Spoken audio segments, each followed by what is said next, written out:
We spend a lot of time with them trying to tease out why they want the surgery itself. I think that's just as important, and what their goals are. I think what they're trying to achieve from it, because we're not just trying to achieve pure weight loss from the surgery. We want to look at their comorbidities, we look at their quality of life, and so what's important to them. And so everyone has a different agenda for when they seek the weight loss surgery. Not everyone who comes through the doors it's appropriate. I think you've got to sit down with them, and again, it's their motivation, why they want the surgery. You look at their lifestyle. I don't want to do an operation on a patient and make them thin but miserable. You have to try and tease that out as well with the patient. So you've got to see what they enjoy in their lives. Now, there are some patients who I've seen who actually just enjoy eating, and they enjoy the whole social aspect. It's part of their life. And if I was to take that away from them, they would be miserable. So we've got to sort of tease that it's not appropriate for everyone.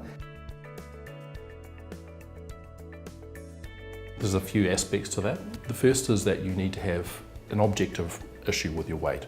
So you need to have moderately significant obesity, whether you measure that by kilos or whether you measure that by body mass index, which is a number one gets from looking at someone's height and weight. Another aspect to take into account is whether that excess weight you have, your obesity, might be associated with problems of some sort. Now, that might be a health problem like diabetes or high blood pressure, or it might be a quality of life issue, such as inability to do things you like to do. And I think it's the combination of those two factors that are important.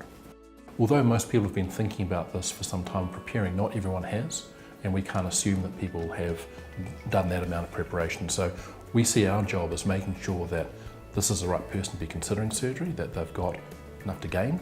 We need to make sure that they are prepared for what surgery involves, both the operation itself, but what living with a gastric bypass or a sleeve gastrectomy means for their eating and everything else afterwards. So we work as part of a team. It's not just the surgeon that you see. We also have dietitians that we work with very closely. We have psychologists in the team. And the idea is that with that team, we can prepare people to do well with their operation.